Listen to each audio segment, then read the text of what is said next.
to the broadcasting lounge. We are live at Oran Park tonight for round 8 SuperCars and V8s. I'm Shane White, looks like I'm by myself tonight at this stage, so I'll then I'll be spinning you all the action and talk through it as we go. Let's have a look at where we are tonight. So, Oran Park Raceway in New South Wales, Australia. No longer existing as a permanent race circuit in real life, but fortunately thanks to iRacing technology we've been able to have the circuit scanned and immortalised on iRacing for us to enjoy, and we can go and race some V8 cars around it tonight. So it's a 2.6 kilometre circuit, altitude is at 116 metres and temperature tonight is 22 degrees on track, with a 21 degree ambient temperature out there tonight. That will be fairly good conditions for the guys out there, and hopefully they can make the most of that while they're out there.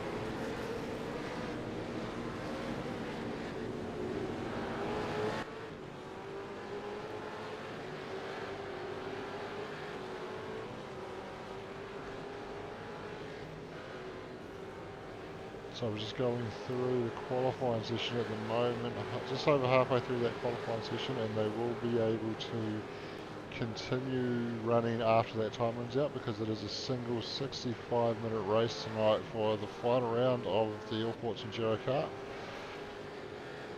Of course, this is the Sparco gaming by Allport Motorsport SuperCars and V8 series, so very cool to see these guys out there, and you can see some sector times just ticking over there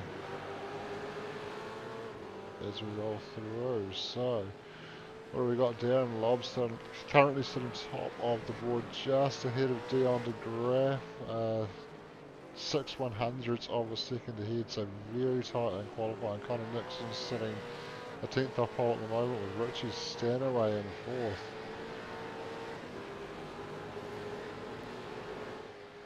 We'll get down to track level with Taylor Mitchell there at the moment, just locking up into turn 1.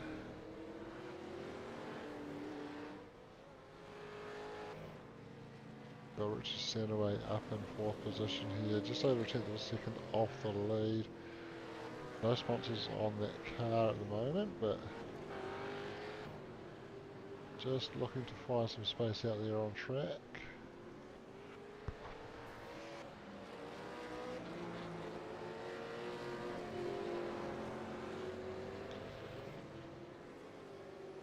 Not a huge amount lining up on the timing screen at the moment, so maybe just a little bit of a lull in qualifying as the guys go back and get a second set of fresh tyres on and head out to do some laps on fresh tyres and see if they can improve those times in the second half of the session. Just a few minutes remaining before that time will run out. You can see Richie Stanaway here just coming around the final quarter. Looks like he's going to set up out of there and to start a lap. So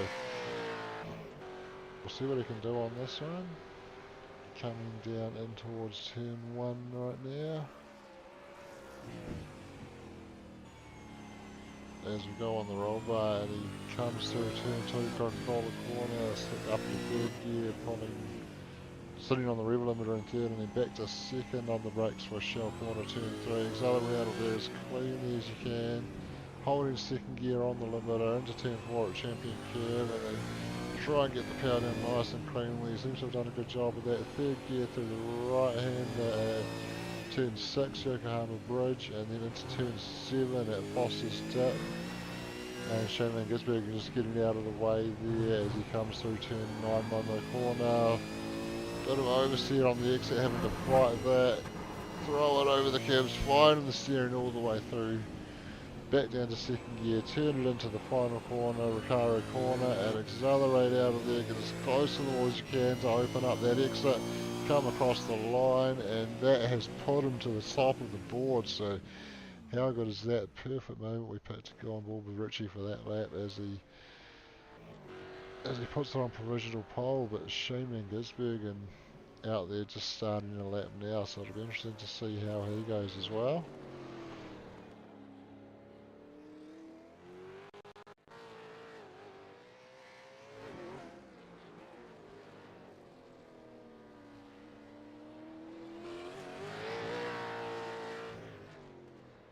he's had a big oversteer moment there. Apologies for bringing my menu up on screen, just failed to get the sound levels right within iRacing before I went live, so not a great look, but needs must. So we're just coming down into the last minute of qualifying. Shane Gisbergen ultimately not getting time on the board, so he's going to start from the back. Darren Lobb out there just finishing a lap. He will get the chance to go on and carry on with this lap.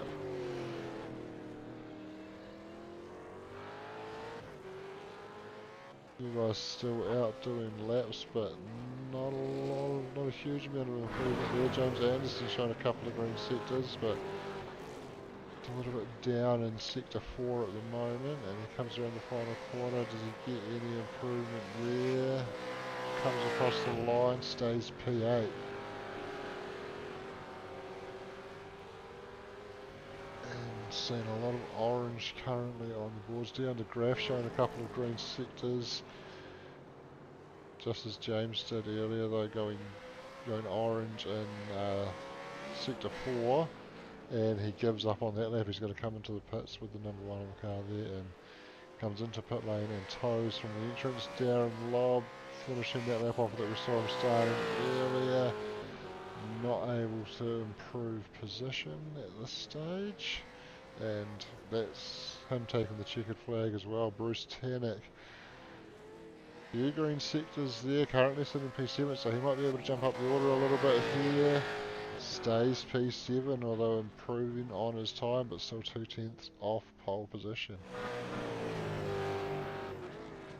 Luke Dilworth doesn't look like he's going to improve there. Simon Hedderscheid finishing up, coming into pit lane, and Eamon Young appears as though he's going to pull off and tow back to the pits. So that looks like all done and dusted for qualifying. We may still need to let the clock run down a little bit, as Eamon does now tow back to the pits, but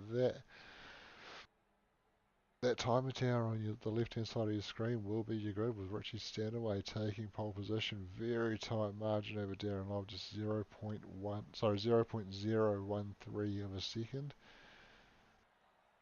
Down to Graf a 10th off pole position, with Connor Nixon lining up 4th. He's 0.146, so very tight times as the top 4 are all within 0.2 of a second of each other.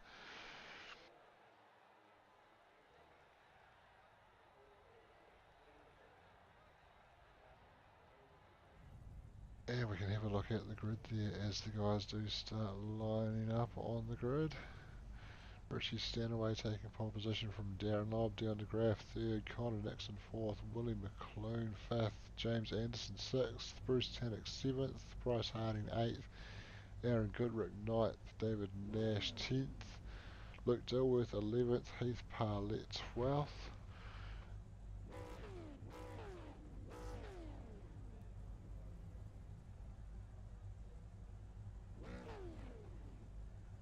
And just running through the rest of that order for you as well. Simon Hedderscheid is going to be 13th, Ryan Cotterill 14th, Roger Forbert 15th, Jason Cossey 16th, Taylor Mitchell 17th, Adam Marinovich 18th, Wade Michael 19th, Eamon Young 20th, Blake Greenhill 21st, Craig Mason 22nd, Steve Bradford 23rd, Tony Lynch 24th, Shaman Gisbergen 25th, and Scott Pickering on the back of the pack 29th, and Corey Savage still waiting on him to join, but it looks like he will be right off the back in 30th, although we'll come up to Scott and Corey will come up to 26th and 27th with those who we don't expect to join the grid at this stage.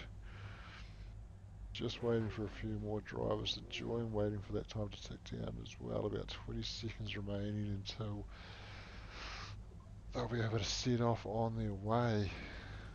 Richie Stanaway lining up on pole, waiting for the lights to come up. Down to Graf just behind him in second.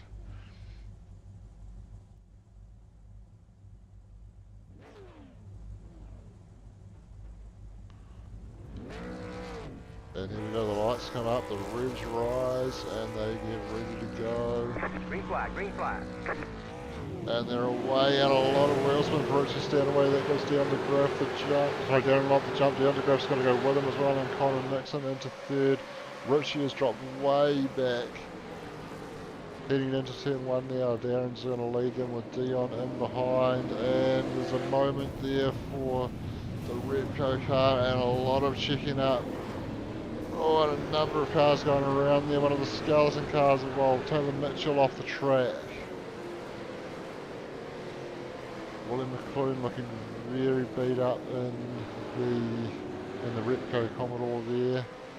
Shane Van Gisbergen getting involved in that as well, taking a mark on the bumper. But out front it's Darren Lobb, and we're still all going nice. No sign of the safety car just yet. But Dion de Graaf and Connor Nixon in behind, pushing Darren all the way on this first lap. Darren able to just open a little bit of a gap over the hill there at the dog leg, and coming out across the line now, and Darren's going to lead them across the line with Dion coming through in second and Connor Nixon close behind in third. Connor looking for the move down towards turn one.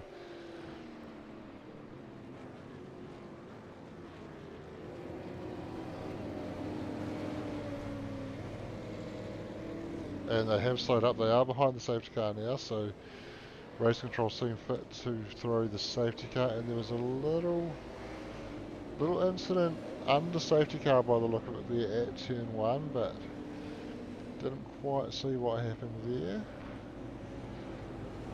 But we are under safety car early on in this race after the early drama at the start. See if we can pick up exactly what went on with that, and we will head back and have a look while we're under safety car. So looks as though Willie McClune involved in that. Let's take a look. Willie making going into the dirt there, gets wide,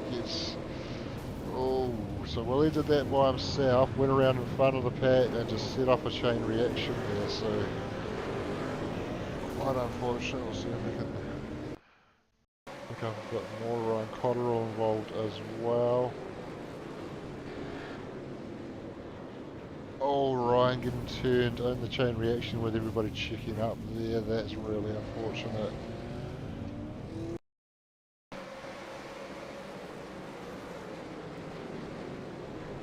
Wade Michael, we got involved. We've got a open shoulder with Taylor Mitchell, and then it was him that got into Ryan Cotterill there. Roger Forbert also involved in this.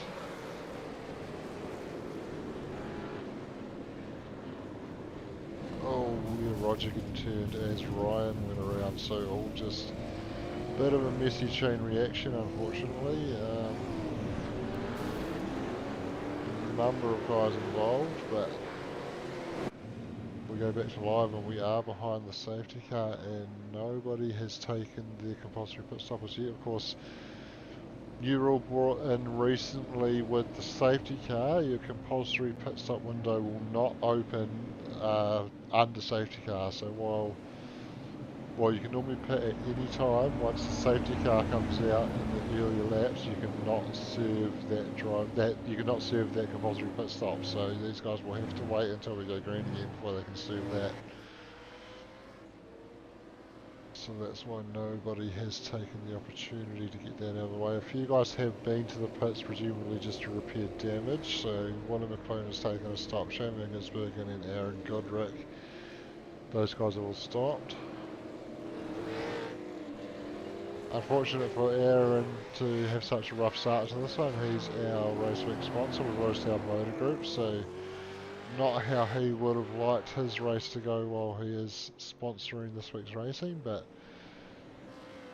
sometimes it doesn't always go to plan, and so far tonight is one of those nights.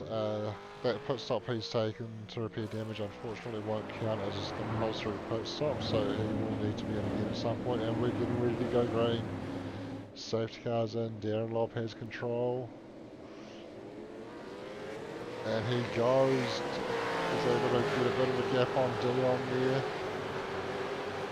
and he's going to run down towards turn one and comes into turn one. Darren able to hold a nice comfortable lead down there, and Connor looking to maybe challenge Dion for P2. Bruce looking to pick up some pieces there as well.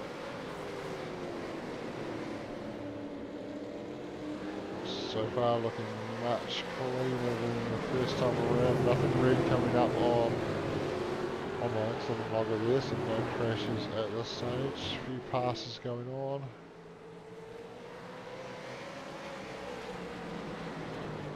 And settling into a bit of a rhythm. Darren's been able to pull out 4/10 of a second over Dion with a nice restart there. Dion able to get about the same gap back to Connor Nixon, so a little bit of comfort there.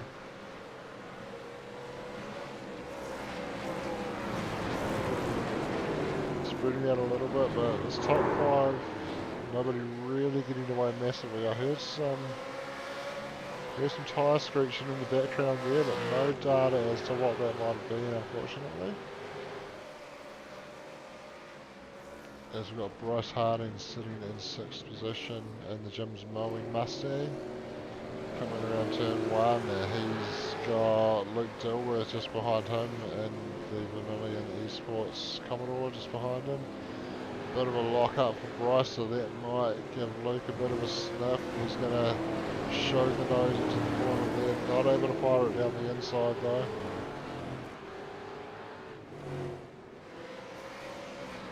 And maybe just pulling away a little bit over the bridge. Still not a huge amount of breathing room, but maybe just enough to take the pressure off him now as Darren continues to lead and continues to build on that lead. Almost out to a second now, so Dion de Graaf at this point will be potentially looking a bit more in his mirrors than he will out his windscreen at the moment. Certainly Connor will be close enough to make Dion think about, is he going to go for a move, do I need to try and defend? Very tricky track to pass here though, as Dion goes deep and opens the door for Connor. You need to force the mistake, and I think Connor's been able to do that, but Dion's going to have the inside line for turn 3. Can Connor go all the way around the outside?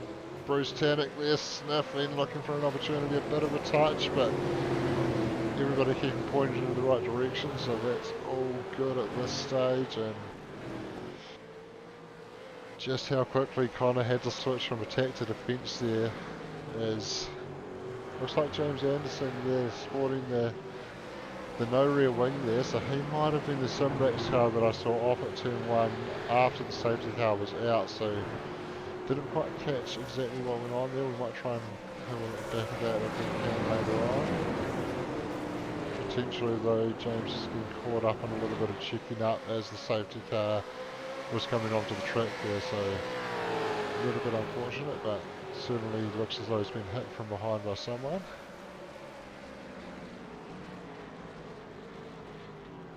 Luke Dilworth managed to find his way past Bryce Harding, so I wonder if we've got some data on that pass.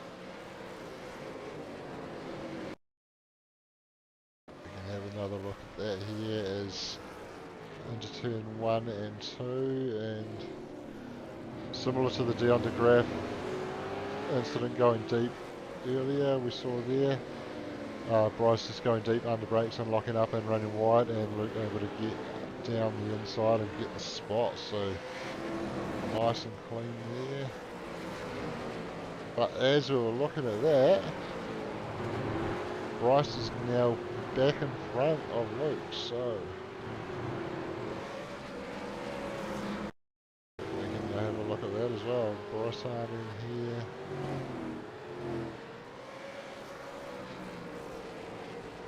Luke looks as though he's had a big moment.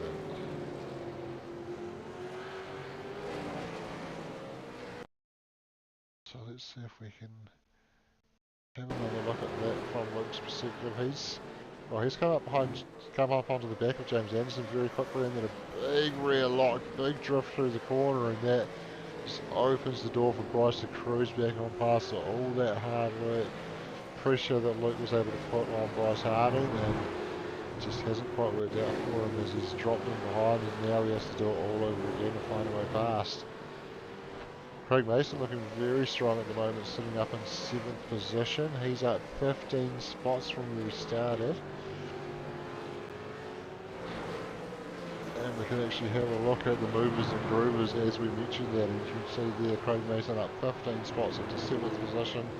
That makes him the biggest gainer of everybody, just beating Shane Wingers moving to that. He's up 14 positions, but I imagine Shane will be on a charge, but Craig Mason putting pressure on Luke Dilworth now, and Luke had a big lock up and ran a bit wide, so Craig looking to move forward even more. He's looking very racy tonight.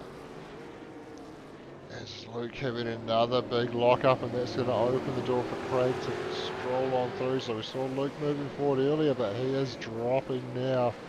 He seems to be struggling there as Richie Stanaway is going to look to pick up a spot on him there as well. And Craig might be in a bit of a pass or be pass mentality with Richie on his tail right now. We'll stick with this for a little bit because this looks like potentially the tightest battle on track. Richie coming right onto the rear bumper of Craig now, but where's he going to find a way past Craig on the OKMS Mustang? Ahead of Richie in the unbranded Mustang there. Richie trying to get right under that rear wing, shows the nose into the final corner. He's going to send it down the inside. Craig gives him space, and ultimately very well done by both guys. Richie sending it down the inside. Craig recognised him that he was there and had missed the opportunity to defend, gave him the space, and Richie takes the spot. Craig's going to look to pick up the draft down the front straight, but he's not able to grab enough of that, and looks like his best bet now might be to tuck in behind Richie and see if he can pick off some guys as Richie comes through. And I just saw Bruce Tannock looking very racy. This pack is very tight. Oh, and there's contact. Hard to pick up exactly what went on there, but Bruce Tannock is going to come through to take the lead. So what happened to Darren Lobb? He has taken his pit stop. We missed that. Darren Lobb has been through the pits. He's now down to 22nd. I'm not too sure if it was... Well, actually, Darren's showing as a second in the pit, so we'll just have a look at the replay. I wonder if he's just triggered the... Because it's gone onto a scenic camera for that replay, so... Well, Darren is on track. Very strange. I do wonder if he had just triggered the pit lane timing beam as he used that apron out of the final corner here, because it's showing as having been in the pits for 1 second, so that wouldn't suggest that he's taken his compulsory pit stop. So I have a feeling something else has gone on that we missed out on, and actually I do have data on Darren Lobb jumping to pits, but again this is going to the scenic camera.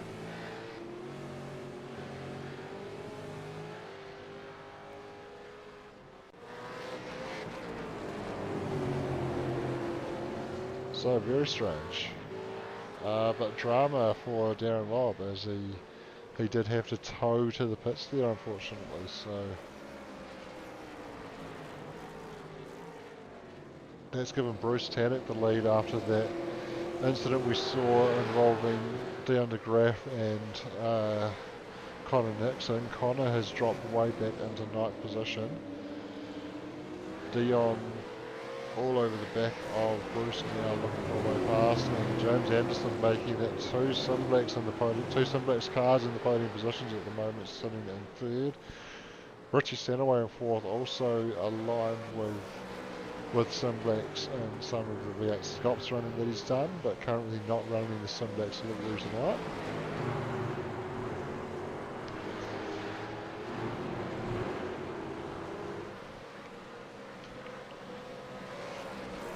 This battle looking very tight though. Bruce leading at the moment, just going a bit wide at the final corner. That's going to give Dion a bit of a run. He's going to look stuck into the draft.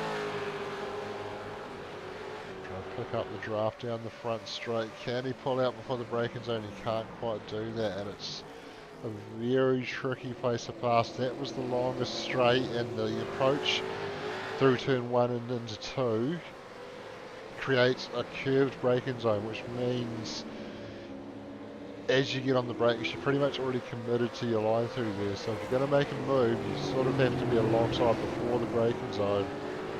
So we saw Dion getting the run out of the final corner and trying to pick up the draft, but even that wasn't quite enough to get the job done, as there was a little moment for Dion through there, and that sort of put him more onto the defensive mindset than attacking, as James Anderson in behind, and a bit of teammate cooperation there maybe. Dion just left the door open for James to maybe go and have a crack at Bruce Tannock if he's got a bit more pace. Potentially thinking about the threat of Richie Stanaway there in fourth, as well as Craig Mason sits just behind in fifth.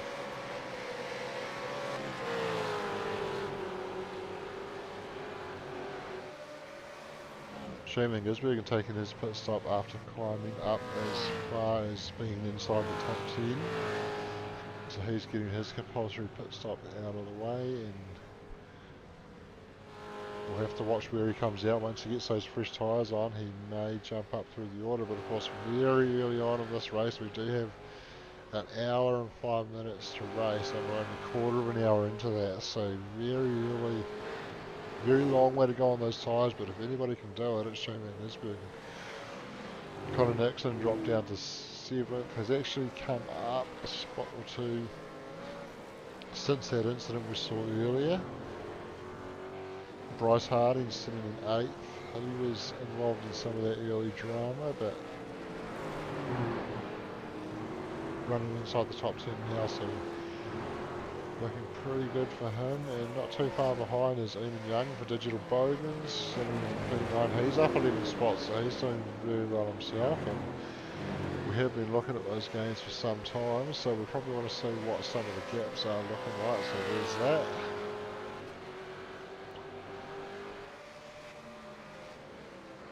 We can even have that one to see the gaps between each car and see where the battles are. Not too much going on at the moment. Eddie Young not too far behind Bryce Harding, but that's where we are at the moment, and probably not immediately looking like passing there, but Bryce has locked the rears into turn 4 there, I believe that was. He's just coming through turn 5 and over the bridge now, but Eamon not quite able to capitalise, but he's certainly all over the rear bumper, so we'll just stick with this for a little bit longer.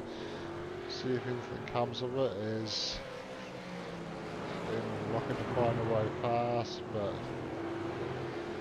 it looks like Bryce just getting back into his rhythm now and able to pull out a little bit of a gap. Potentially Owen might be able to get the run off the final corner and pick up a bit of a draft, but he's probably just a little bit too far back at this point. And actually Bryce coming to pit lane anyway, no sorry, correction, it looked like I had thought I'd seen Bryce coming to pit lane, but he has stayed out. Maybe just a little bit of the camera angle playing tricks on me there, but Bryce having a lock up at turn 1, so he's struggling with the braking and able to allows Eamon to come onto the back of him again, but pretty tricky to find a pass through here. We've got Roger Forbert in the background and then the Monster Mustang.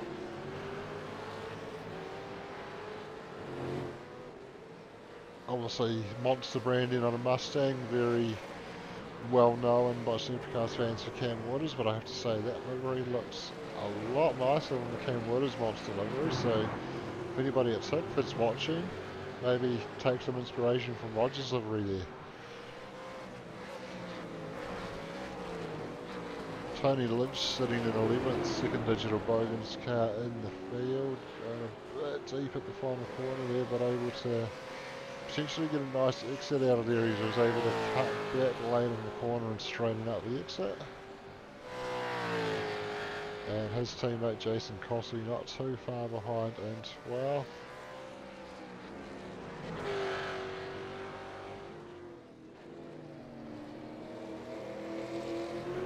And Jason's just let Willie McClone there as well. He was coming out of the pits, I think. Aaron Goodrick looking a bit scuffed up on the MRX Commodore. He had some early dramas, so he will be quite happy with himself, I think, coming back up to P13 at this stage. He was right down the back of the field under safety car, so He's done well since the restart to get up into 13th position. And Adam Marinovich showing the signs of a bit of panel rubbing on that Skeleton Sim Sports Mustang. The left hand side of that car looking a bit nicer than the right, and Adam was the designer of that livery that they're running as well. Skeleton Sim Sports, as I mentioned last week in the Div 2 stream, they had a few of their guys design a livery, 3 guys designed a livery, and the team voted on it, and this was the one that won that vote. So Adam, the one that designed it, and his livery being chosen by the team to be the one that they will run for this current period. So well done, Adam, on designing what is a very beautiful livery when you look at it on the side that's not currently damaged. Scott Pickering just going a little bit slowly there, not quite sure why, but getting back up to speed now by the look of it.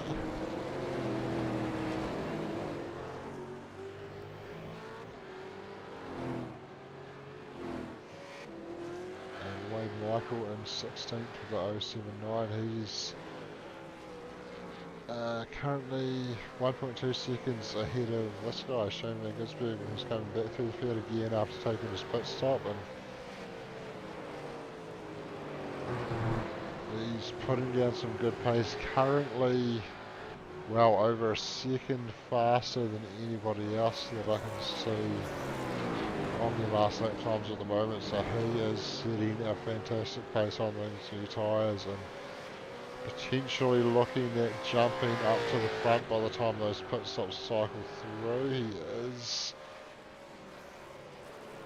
He is the first guy that's completed the compulsory pit stop, because Aaron Goodrick's showing as having completed a pit stop, but that was under yellow, so that not counting as his compulsory pit stop, so he will still need to be in. So Shane Van Gisbergen is certainly the leader of those guys that have taken the compulsory pit stop, but he pitted very early, so he'll have a lot of work to do on that set of tyres, as he is looking to challenge Wade Michael for position on track at the moment. Wade obviously not obliged to jump out of the way, it's 4th position on track, despite the fact that Shane has pitted and Wade has not. But I'm sure Shane will be able to make light work of it. We know just how good he is at creating a pass, and you can see him taking a slightly wider line into the final corner, straightens up the exit, tucks into the draft, will stick with this, because I think that's just about where he was the job done, but maybe not quite picking up enough of a draft, not able to get alongside before the braking point, and what does he do? Well, he gets it slowed up for turn 1, and then comes off the brake and fires down the inside at 2, and ran a little bit wide at 2, but done enough to get the job done. And while Wade's able to get the run back at him, Shane had the inside for turn 3 there, and job done. A very good, clean move.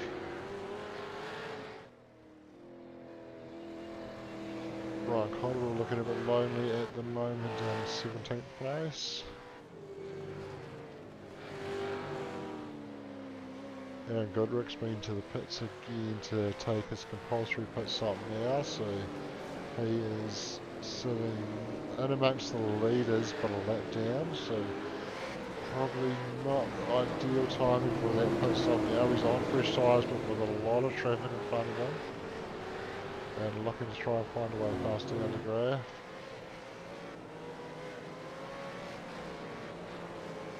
Blake Greenhill sitting in 19 with a property edge Mustang and a bit of damage on the front of that car. I did see his name pop up in the data with that early drama, a big scuff down the right hand side of the car as well.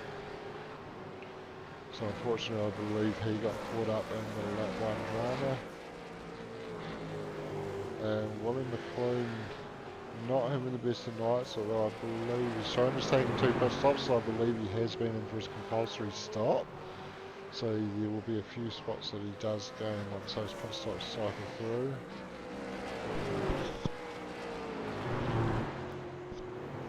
Darren Lobb unfortunately but didn't quite catch what happened to him when he had to tow to the pits, but sitting down in 21st position. Darren looks to be the last of the guys that are running as we try and jump to Taylor Mitchell, and it goes to the scenic cam. That would suggest that Taylor no longer on track, so Darren Long appears to be the last guy still running, and he is currently a lap off the pace, potentially.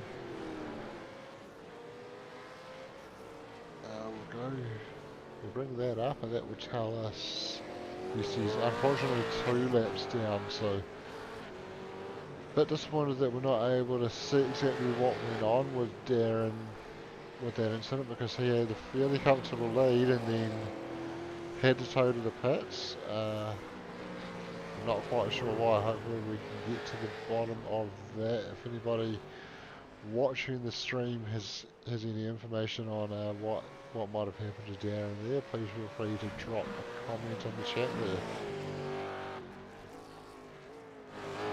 But back to the front, and it's Richie Stanaway leading now with James Anderson in second, so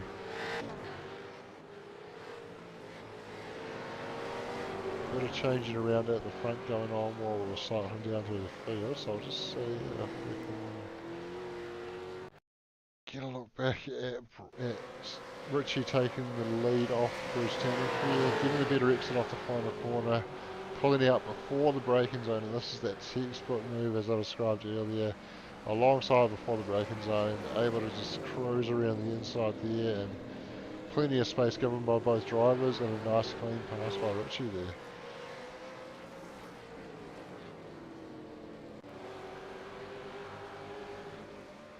And now he's looking to build a margin. He will probably be aware that Shane Angersbergen has taken an early pit stop, so he'll be wanting to try and create a gap while Shane's working his way through traffic again to try and have enough to hold on to position and then get fresh tyres at the end and potentially be able to hold Shane off late in the race. James Anderson currently sitting second, Sans rear wing there. We're starting to edge closer to that halfway mark in this 65-minute endurance race. So potentially, with damage on the back of his car, James might be thinking about taking a slightly early stop, so we're probably within a time where it might be worth him just coming in, taking that fast repair. Only one fast repair available, by the way, so they'll have to use that wisely as well, and we saw a number of guys involved in that early chaos having to come to the lane and take that fast repair straight away, so those guys will have to be wary that they don't have another one remaining. I wonder if James, being aware of that, is just trying to do his best with the damage at the moment, get further into the race and take that fast repair so he can repair any other damage that he might pick up in the process, rather than getting the fast repair done and then not having that available to take repairs later on in the race if he might need it.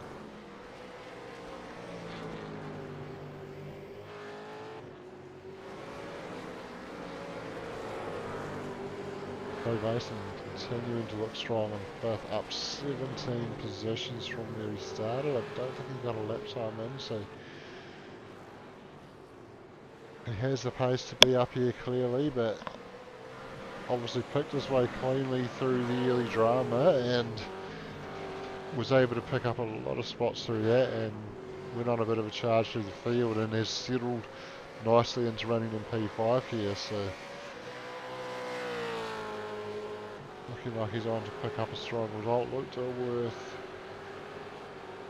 has just dropped back a little bit. Bruce Tanner had been running up a bit higher than that, up inside the top 3 or 4 I believe, but just dropping back now to P7. In fact, at one point Bruce was leading. Not showing as having completed a pit stop. I have got data on him entering the pit lane, but it looks like he's just tripped that timing beam as he's using the apron at the final corner. That's a bit of a tricky one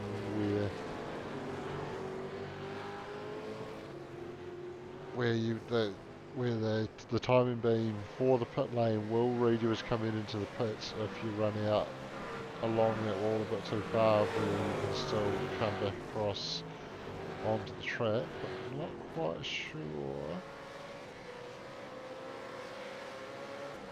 Can't actually see anything there for Bruce Hannock, so I'm not quite sure where he's dropped back, but certainly some sort of drama for Bruce, as we have a few of the leaders coming to the lane now, down to Graf and Connor Nixon in as well.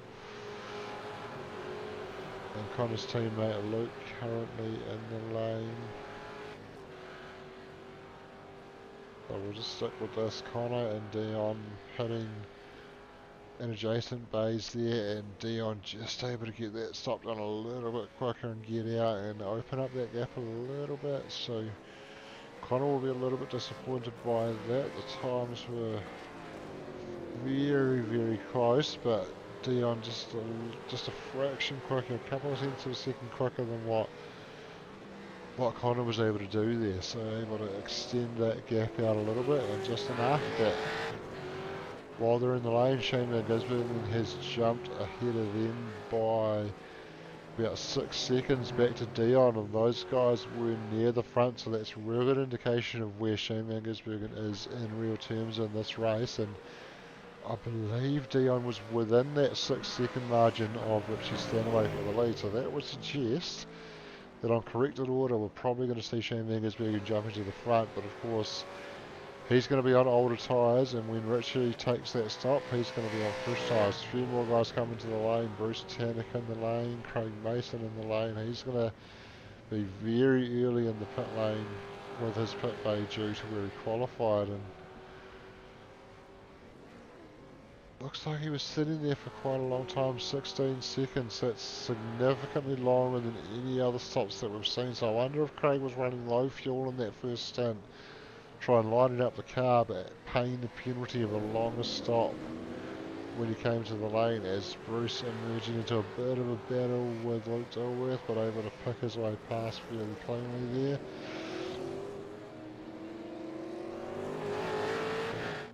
And James Anderson coming to the lane now, so he's going to look to get that fast repair, get the spoiler back on the back of that Commodore. Very slow pit lane here, very frustrating as you're cruising down at 40 kilometres an hour while guys are racing past at over 200 kilometres an hour as James goes up on the jacks. We're going to see Shane Gisbergen shoot past any moment, I believe. There he is. Moves past James Anderson, so James is running in second, and there's just under a 5-second gap back from Shane Gisbergen back to James Anderson, so all the numbers there are suggesting that we are going to see Shane jump to the lead once these last three guys come to the lane to take their stop. Actually, Wade Michael still to stop as well, but in amongst the order, so he will drop back quite heavily when he does take that stop. He's taking pressure from, sorry, not taking pressure from Blake Greenhill. Unfortunately, Blake is a lap down, but Bruce Tannock not too far behind Blake, so he will be wanting Blake to recognise the blue flags and let him go there, but Blake equally looking to unlap himself over Wade Michael there, so bit of a hard one, but Blake in the end does concede to Bruce Tannock there and lets him go. Bruce obviously keen to try and attack Wade there, who hasn't been to the lane yet, but either way Bruce will be keen to pick up that spot, and Wade might just concede here knowing that that's not really his fight. He still needs to pit. Bruce is taking his stop and just gives that up there, so quite an interesting call here from Wade to continue to stay out. He's going to drop quite heavily back into the pit given where he is. And Richie Stanaway has been to the pits, and Shane Van Gisbergen has come out ahead, so that confirms what I thought, that Shane Van Gisbergen was the leader on corrected order. Still not the leader officially, but we know that Richie was ahead of Bryce Harding, and Richie's coming up behind Shane, so we would expect that when Bryce comes to the lane, he will emerge behind both of those guys and Shane will take over the lead.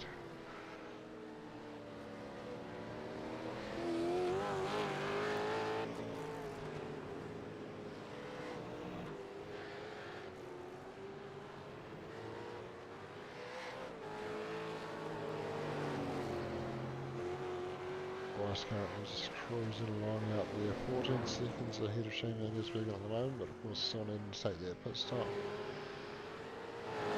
Shane all by himself in second position. A few lap cars to deal with just up ahead as one of the MRX cars got big time sideways. Looks like that might have been Aaron Goodrick having another moment, unfortunately. So our race looks once at Aaron Goodrick coming through under the bridge there. Just snapped on him off that curb, maybe just pinching a rear brake there, and does well to get it nicely under control off the track and taking his time, getting a nice clean rejoin there. So well done, Aaron. Obviously his team boss up in race control tonight with Sean McNamara, so Aaron doing the right thing and making sure his team boss doesn't have to hand a penalty his way, as we have seen Bryce Harding in the lane as we speak. So Shane Mangersberg taking over the lead and Richard Stanaway second, James Anderson on the podium in third currently.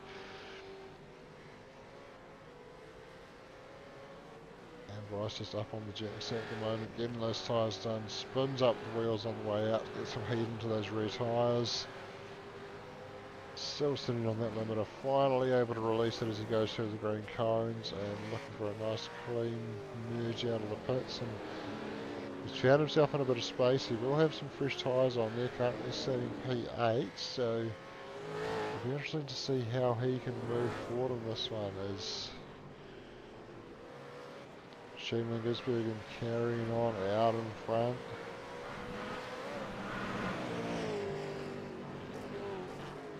He's got a 2-second lead over Richie Stanaway. Richie's going to have fresh tyres, so it will be interesting to see what he can do later on in the race. That's not looking like a very nice camera. We might have to do the onboard with Richie Stanaway in a Mustang, where we should have the camera set correctly into the Mustang. So we'll just let this ride and we'll see what a lap looks like on board with Richie Stanaway.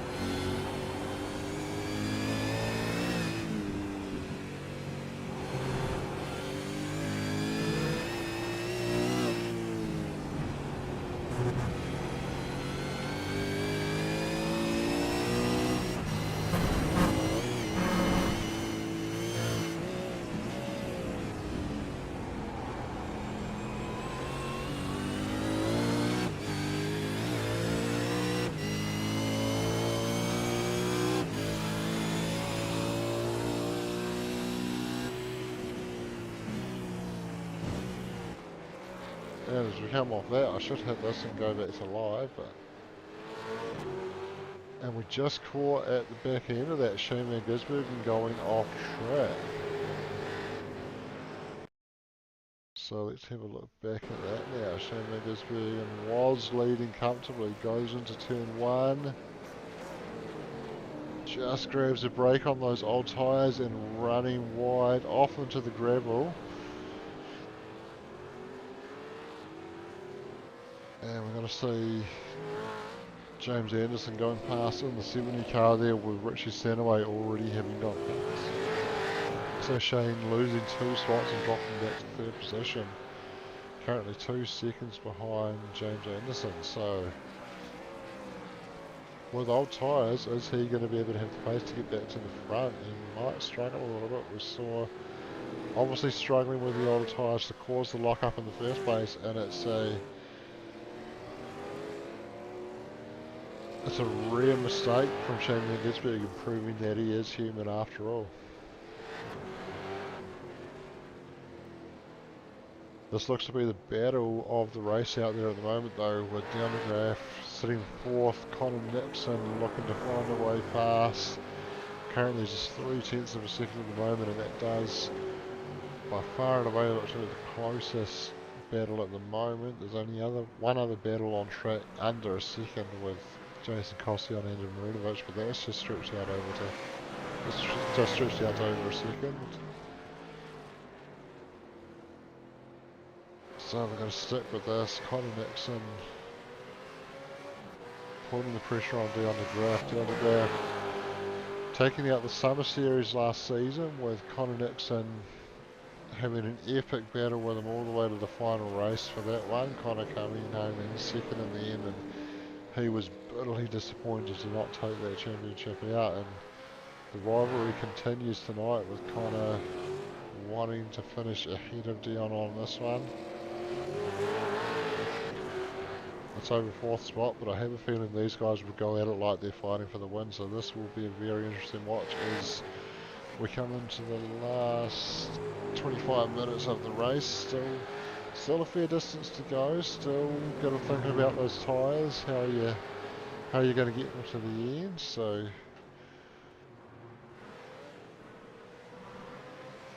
certainly not simple from here to the finish.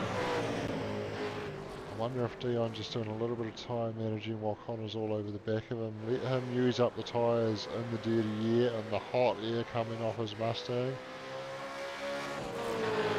But look how close they are, and Connor pulls out down the front straight, gets alongside. He's alongside before the braking zone. He's going to have the inside through there, but Dion able to go deeper under brakes into turn one and able to get it pulled up for two as well. So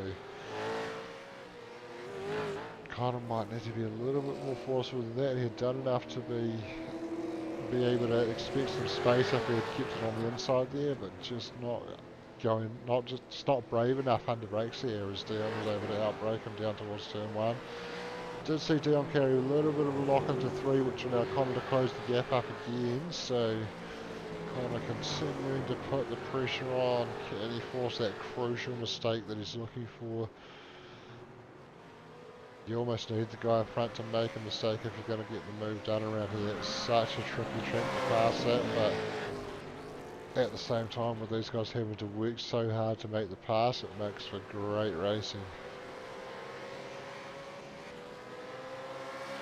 Dion able to get a good exit off the final corner that time and probably created enough of a gap that while Connor's going to be able to fight back in the draft, it's not going to be enough, and Dion pretty safe into turn one. Gets it stopped for two.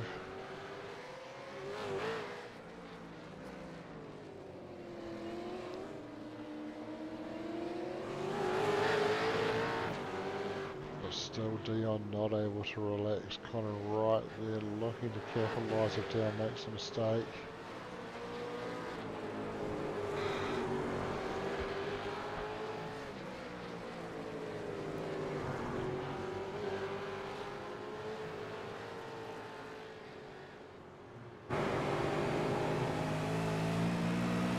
Back to the gearbox of around the graph there, running over those curves. You see Connor taking the wider line into the final corner, but he's maybe just struggling a little bit on those front tyres in the dirty air because he's not able to come back to the late apex that it looks like he's trying to set up.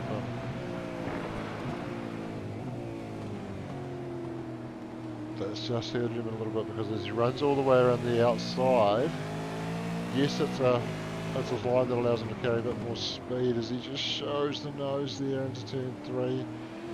Going all the way around the outside of that final corner, it is a line that allows him to carry more speed, but it also adds a lot more distance, and if he's not able to come back to the apex and straighten that exit up, it probably doesn't help him a huge amount despite being able to carry that extra speed. But certainly Connor able to stick with Dion at the moment, all over the back of him, looking to try and find a way past.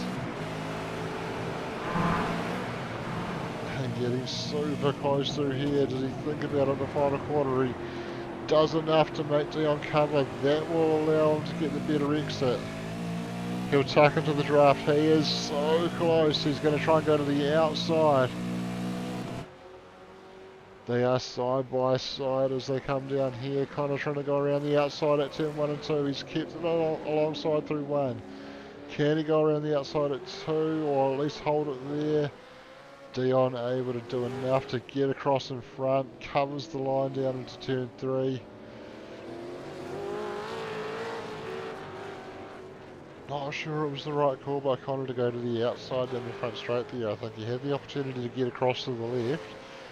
If he'd taken the inside line, I think we might have been looking at Connor in front of Dion, but as it is, still needs to try and find a way past, and Dion's able to do enough through the middle phase of this lap to just pull a little bit of a gap. Connor's going to have to regroup, cool the tyres down and have another attack, because at the moment that lead is just stretched out to half a second. 0.6 of a second now even, which is probably the biggest we've seen it since we've been watching this battle, and still the closest battle on track, but just able to eke out enough there, Dion, to have a bit more comfort this time around down into turn 1, but Connor just starting to pull it back now. Pulling it back down under half a second, so Connor not giving up at all.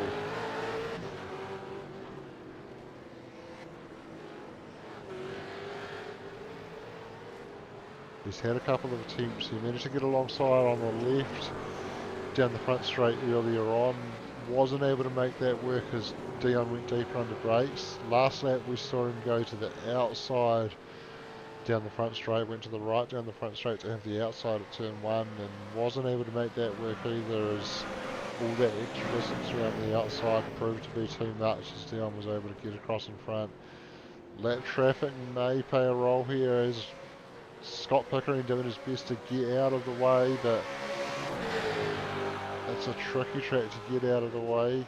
Dion's able to get alongside Scott in the braking zone for turn 1, and Scott managing to stay out of the way of both guys, so not having too much of an impact on that battle.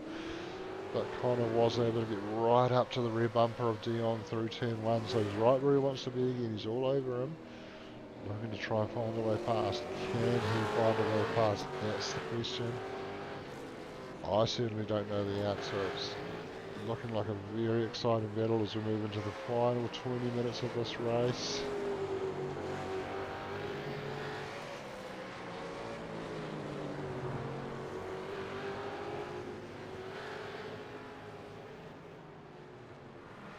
Coming through from Dark Echo that Darren took an early pit stop, but from what I saw, it looked as though he had towed to the pits. We saw the data coming up as jumping to the pits, and we weren't able to get a shot on that. So I think there's a bit more to it than just an early stop, but and certainly with everybody having completed their stops, Darren is sitting down the order. So I think something else has gone on there, unfortunately.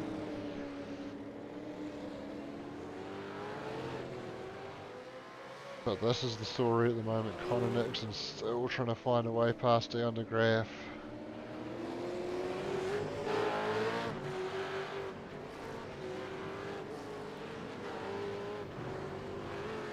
But Shane Van Gisbergen also coming up, recovering from that mistake we saw him make, coming up against James Anderson and looking to see if he can find a way past.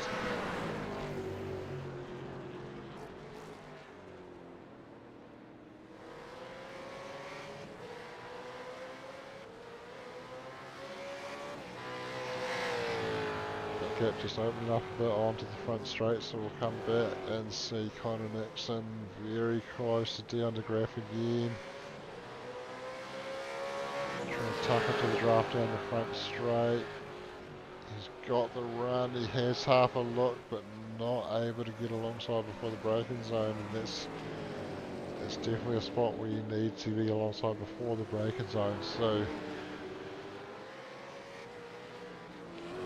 Connor so far, oh, he's had a go, he's had a look down at turn 3, there's a bit of contact, there was a big lock, but he got far enough down the inside to to be entitled to that corner, and I for one would call that a very nice move from Connor Nixon. Dion caught off guard a little bit. He might not be too happy about that move with the contact coming, but it was a forceful and decisive move from Connor, and he was able to get the pass done.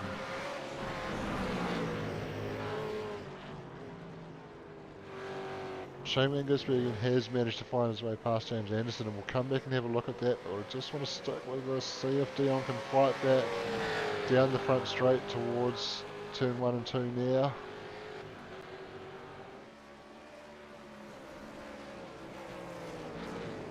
And Dion able to get it tighter into the apex of turn 1, Connor closing the door on him though, and then opening a little bit of a gap. Dion not brave enough to try the move that Connor put on him a lap ago, and we'll probably expect them to just run as they are through most of the remainder of this lap, so that should give us an opportunity to have a look at this. Shane Gisbergen making the pass on James Anderson around the back of the circuit here, and I think he's going to fire it down the inside into the final corner. He does.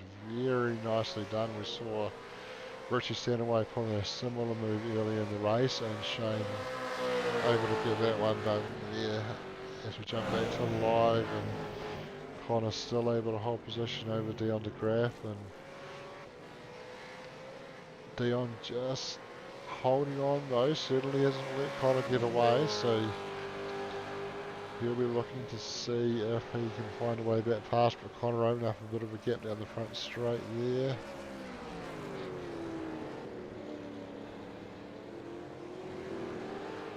Starting to see a couple of close battles emerge further down in the pack as well. James Anderson hasn't let Shane Van Gisbergen get away as yet. That gap's sitting just under a second.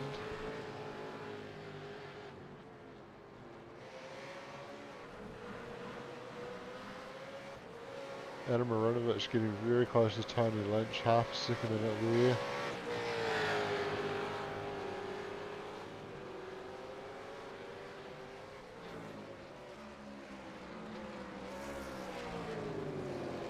So we could see something happen here. Adam certainly looking racy, certainly looking to put some pressure on Tony there. This is over 12 and 13 positions.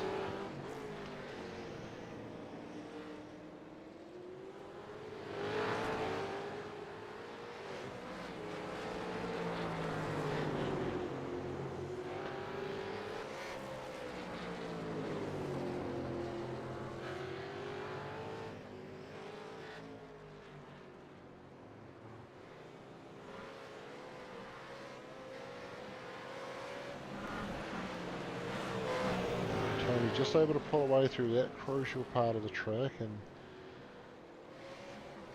Adam taking an earlier apex into the final corner from there. Tony taking the later apex allows him to get a good punch off the corner, and that probably takes away a pretty good opportunity for Adam there down into turn 1.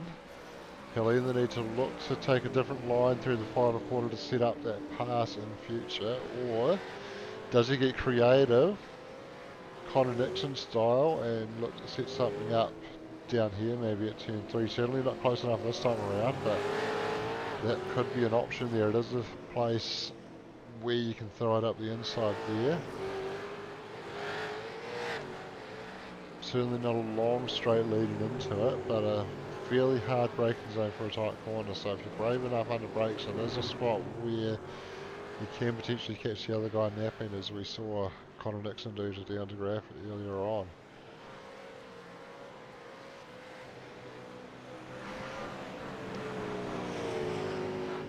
But it looks like now this is going to be the closest battle we're going to see on track at this point. Shane Van Gisbergen has the eyes forward. He's been able to stretch the gap to James Anderson out to over a second, and he'll be looking ahead to Richie Stanaway, but that gap is about 2.3 seconds, and as we come towards the last 10 minutes of the race, well, still 10 minutes to go.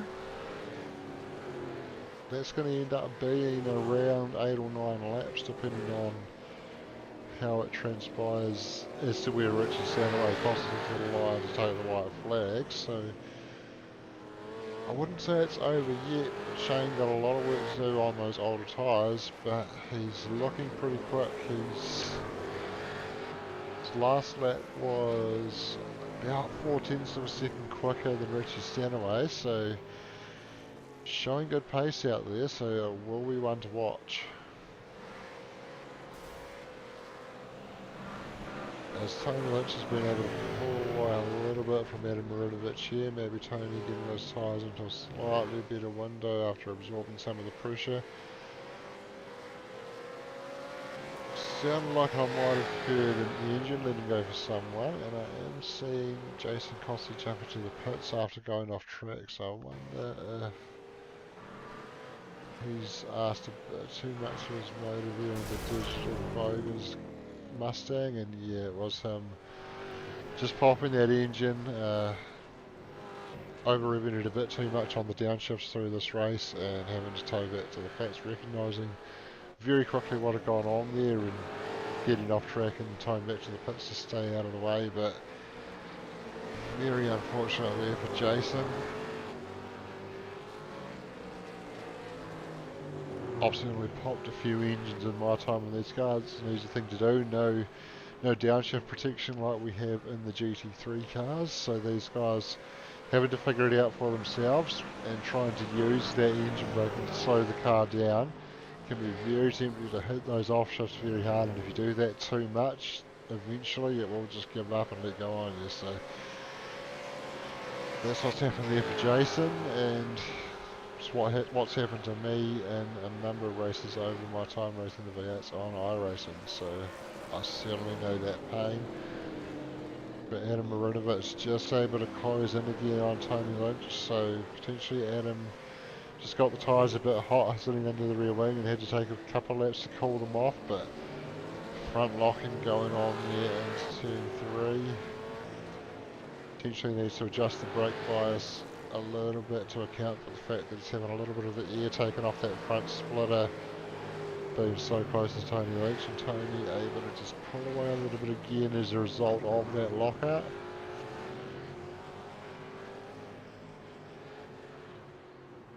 This certainly still looks to be the closest battle out there as well, although Luke Dilworth maybe looking a little bit back to Bryce Harden a little bit. Bryce 0.7 of a second there, but that battle we're looking at earlier, it's come back down to under 0.4 of a second, so I think this is the battle to watch at the moment.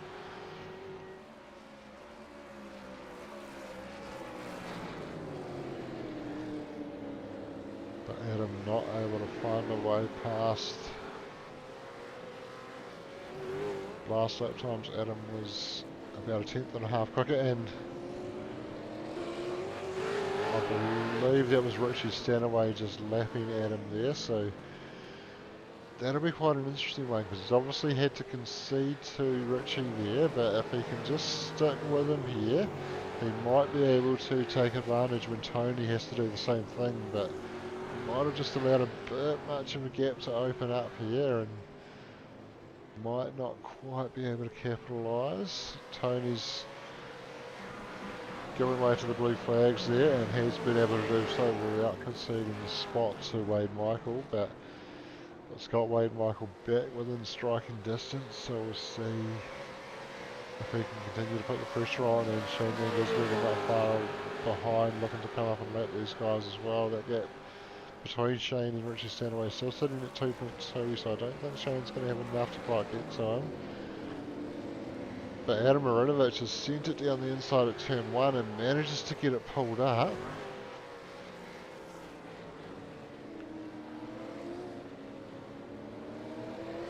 Now I'm not quite sure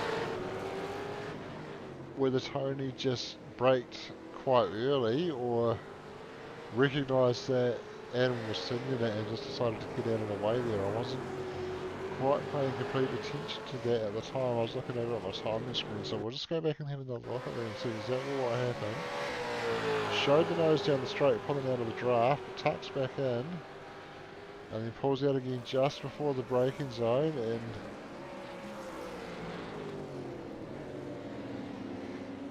certainly went deep under brakes, pinching the inside front as he turned into turn 1, but able to get it pulled up and get the move done. So that was a very nice move. Very eventually gave way to Shane Van Gisbergen and managed to keep in front of Tony Lynch there, and he's now already stretched that gap out to 1.3 seconds, coming down to 1.2 seconds now. So I think Adam probably will finish 12th here. He's got 7 seconds to make up to P11 ahead, so I think those positions are decided barring any mistakes to come.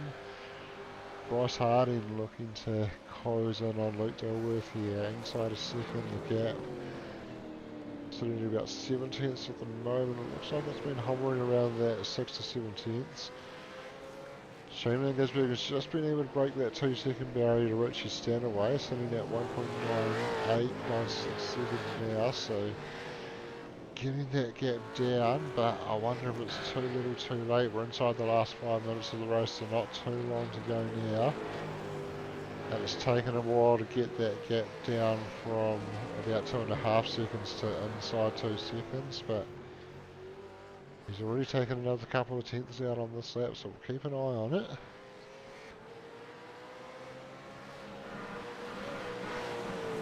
Luke Dilworth sitting in 7th, able to do enough to keep Bryce Harding at bay now, but Bryce certainly close enough that Luke can't afford to make a mistake.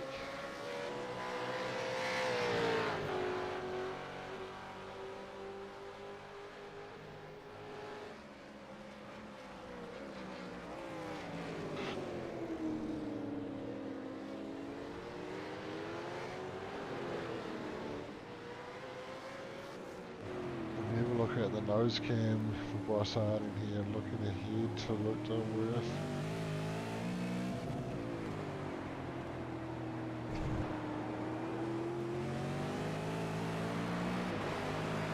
Looked like he might have just had a little bit of over rotation to turn 4 there, which might have just hurt him a little bit. He's getting the car turned real well, but he doesn't seem to be quite maximising the corner exits. There's a bit of space in the corner exits.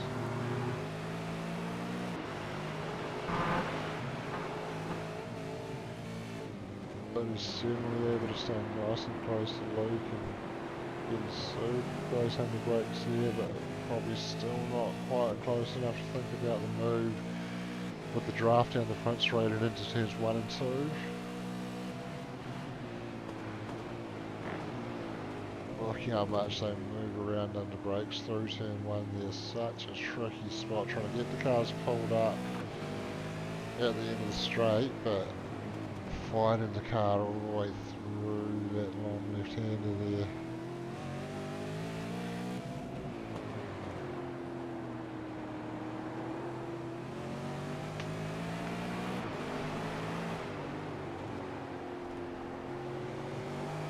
As we see Bryce able to find his way past.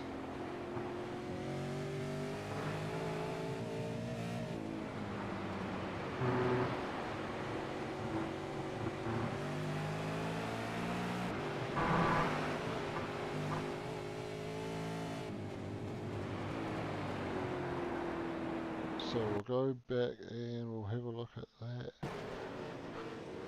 from off-board. I think Luke maybe just made a little bit of a mistake there and opened it. Oh, quite a big mistake actually in running off the track.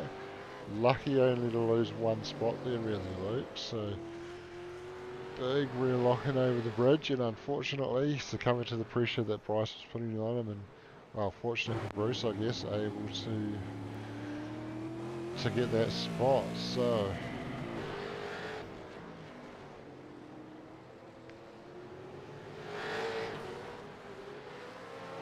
unfortunately that makes the gaps all quite spread out at the moment. So Shane Van Gisbergen looking to see if he can chase down Richie Stanaway in the dying moments, but I think we might already be on the final lap as that clock's ticking down towards 1 hour and 5 minutes now. Richie Stanaway 2.5 up the road from Shane Van Gisbergen, and you can see him in the unbranded Ford Mustang up there. coming over the bridge now, and we do tick down to 1 hour and 5 minutes, so this will be the final lap. And there's not quite going to be enough time for Shane Gisbergen to close that gap up and find a way past, so it's going to be Richie Stanaway, barring anything dramatic, any sort of big mistake through the final corner here. He gets it pulled up, turned in, makes the apex, gets it off the corner, bit of a slide off the corner, probably just a little bit of a celebration there, and he crosses the line and takes the win. Richie Stanaway P1, Shane Gisbergen coming home in second, with James Anderson coming around the final corner now. He's going to round out the podium as long as he keeps it all nice and clean. He's able to do that, and he comes across the line to take the podium position. Connor Nixon fourth, Dion DeGraff just behind him fifth, Bruce Tanek sixth, Bryce Harding coming around the final corner now, giving it a bit of boot off the final corner, comes home in seventh. Luke Dilworth currently sitting 8th, he's just coming into the final corner now. And he gives it a good bootload out of the final corner, sliding it over the line. That's a brave thing to be doing as you finish the race. Eamon Young coming home in 9th, and Roger Forbett rounds out the top 10, coming in 10th position, and Brian Cotterill still circulating, but showing a lap down, so he might be just driving it back to the pits, as he does do that. Connor Nixon driving it back as well. Well, that's it. That was an interesting race. I think I managed to do my best holding it down by myself in the commentary box. Bit of drama early on in the race, but nothing too major.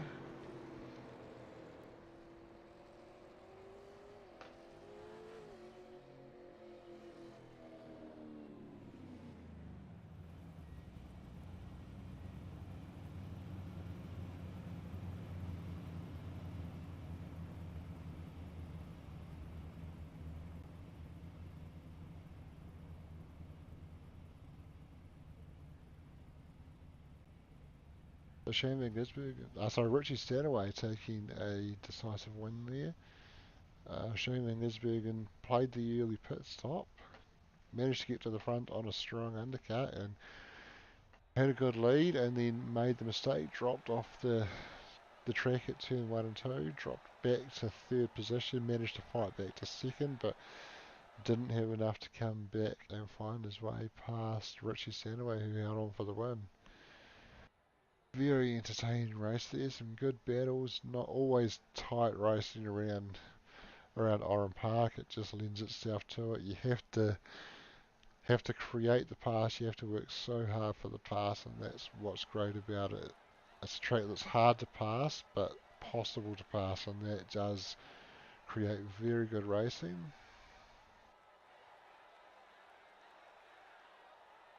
Looks like Connor Nixon wants to have a chat to race control.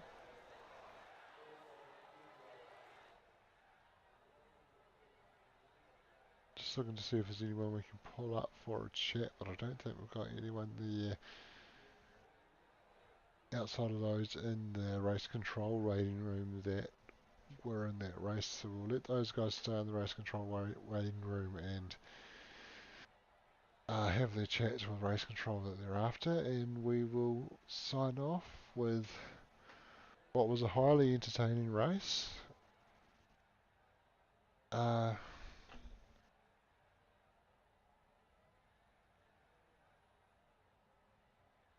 Very good to see some great racing around a great racetrack that unfortunately no longer exists in real life, but we're able to send those guys out there on the iRacing platform because iRacing was so kindly able to scan that for us before it was ripped up and get it immortalised on the digital platform, and that of course is a similar result to what we're getting with Pukekohe Park Raceway. That's been shut down.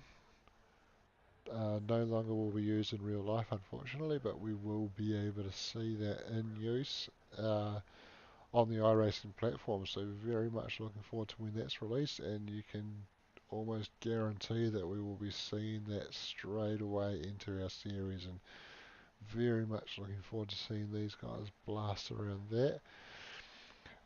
That's it for tonight. We'll be back with the V8s next week at what will be an equally tight and exciting racetrack, the Knockhill International Circuit in Scotland, running the reverse layout there as well. So the tight hairpin at the bottom of the front straight. So that will be highly entertaining to see some strong moves going on into that hairpin, and an even shorter track than tonight. So potentially traffic will be an issue, but the guys will just have to deal with that the best they can. So I believe Doug will be back with me in the broadcasting lounge for that one next week, so you can catch us there. And of course, Wayne and Sean will be here to bring you the GT3 racing on Thursday, and that will be at Zandvoort in the Netherlands.